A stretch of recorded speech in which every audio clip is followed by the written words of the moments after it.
Hey kiddos, it is Momo, and I have got another book that we are going to read. This one is called Gwendolyn's Pet Garden. Hold tight, and I'm going to get the phone turned around. All right. Gwendolyn's Pet Garden by Renaud. Illustrated by Rasheen Kieria. I can't pronounce that.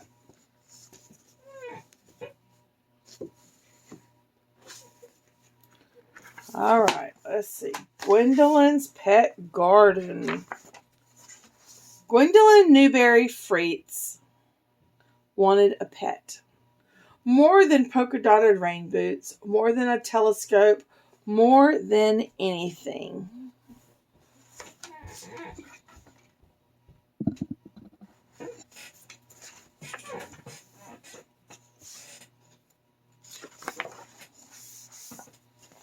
Gwendolyn grouched and pounded, pestered and pleaded, argued and bartered, but Gwendolyn's parents simply would not budge. Certainly not for a pet with 2 legs. Can I have a cockatoo? Can I have a toucan? Can I have a macaw? Birds throw flying fits, said Father. Look at all the birds.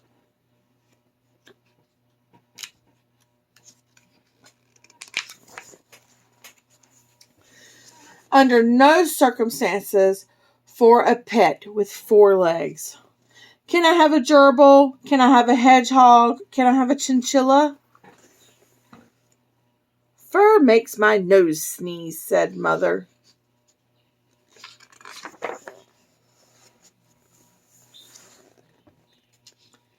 And never in a million years for a pet with 8 or 10 legs. Can I have a tarantula? Can I have a lobster? Can I have a crab? Can I have a shrimp? Spiders give me nightmares, said Father. Shellfish gives me hives, said Mother.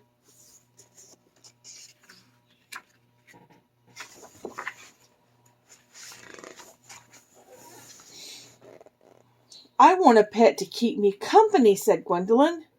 You have us, said her parents. I want a pet to teach it tricks, said Gwendolyn.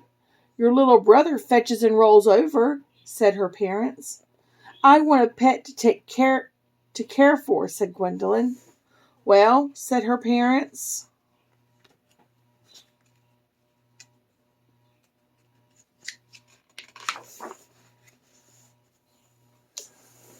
You can take care of this.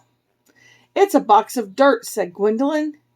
It's a bed of soil, said her parents. It smells like swamp, said Gwendolyn. It smells of possibilities, said her parents. So Gwendolyn started digging, but all she found was more dirt, a dead beetle, and a peculiar piece of root. Are you growing frustrated? Asked her parents. I'm sprouting an idea, said Gwendolyn.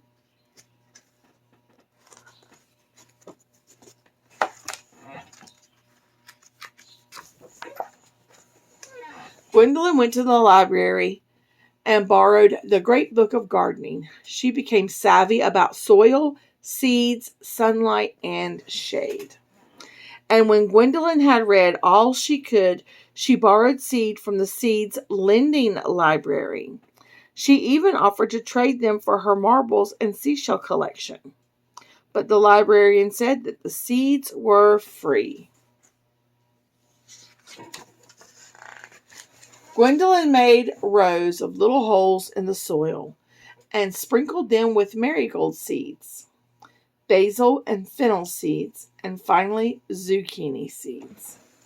Then she filled the holes up, giving each one a pat of encouragement and a splash of water. She crossed her fingers and toes and whispered, "Please grow." Some days the soil needed more watering. Other days it soaked up the sun. And every day Gwendolyn talked to it. Did you know Pickle, our neighbor's dog, has pets? He has fleas. But nothing happened. And when Pickle tried to bury his bone in the soil, Gwendolyn told him to bury it in his own backyard. But still, nothing happened. Until the day the soil did a trick. It pushed up 2 tiny leaves that slowly unfolded and turned their faces to the sun. Then the soil did more tricks. More leaves peeked out, sniffed the air, and stretched upwards on thin stems.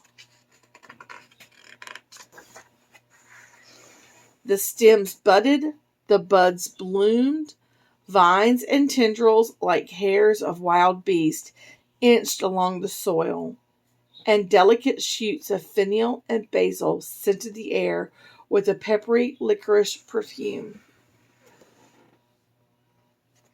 Like she put a sign on her garden. It says Gwendolyn's Garden.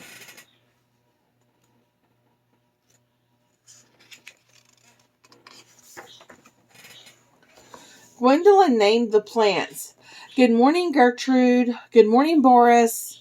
Good morning, Mortimer. Good morning, Cordelia.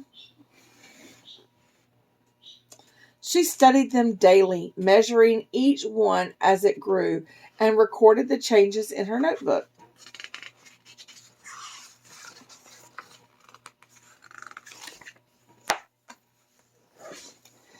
The bed of soil was now carpeted with fiery marigolds, blossoming zucchinis, and herbs that shimmered in the wind. It fluttered with butterflies and bees and sang with the chirps of cicadas and crickets. It did not have 2 legs, 4 legs, or any legs at all, but it was alive, and Gwendolyn could take care of it, care for it, and watch it grow. She's very happy.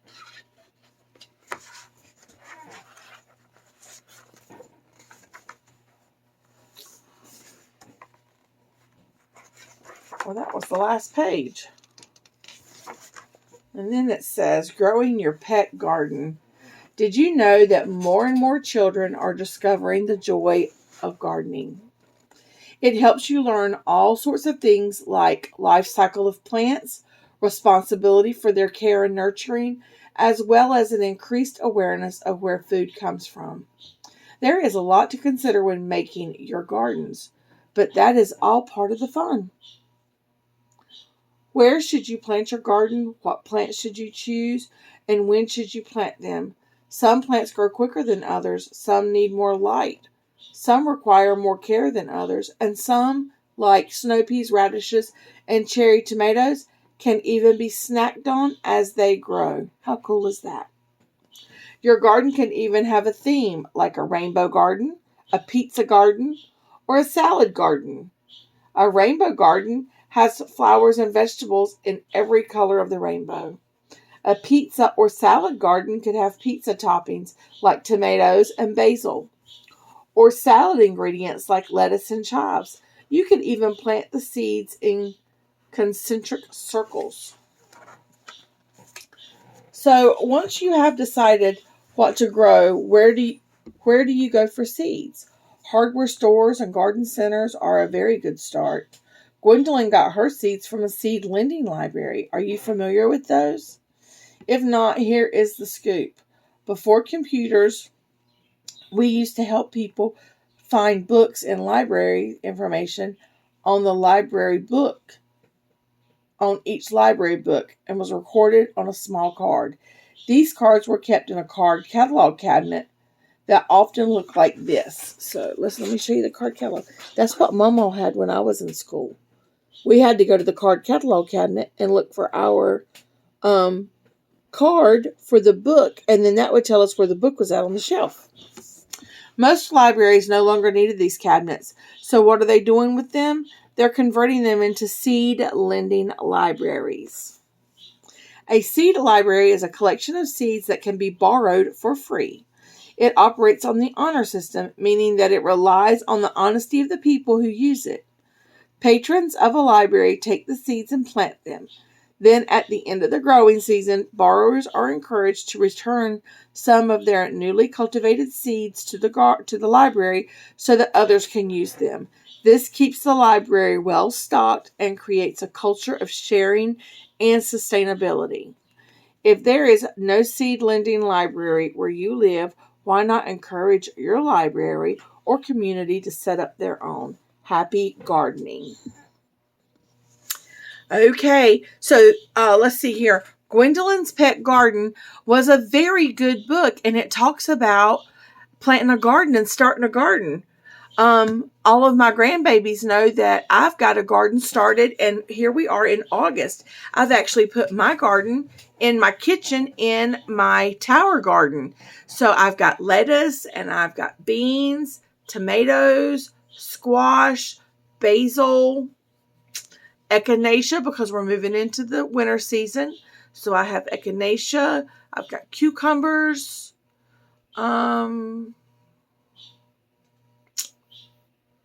I think that's all that I have. Bunch of different lettuces in the garden. So you guys are going to get to watch my garden grow as we go through the winter. Hopefully by Christmas, there's going to be lots of plants coming out of my tower garden in my dining room. So I wanted to say, though, enough about my garden. I wanted to say, for all of my older grandbabies, go to your library and see if they have a seed lending place where they lend out seeds to you guys. And if not, tell them they need to get one. So anyway, it would just be a good thing. This is Mama. I hope that you guys have a great evening. Bye.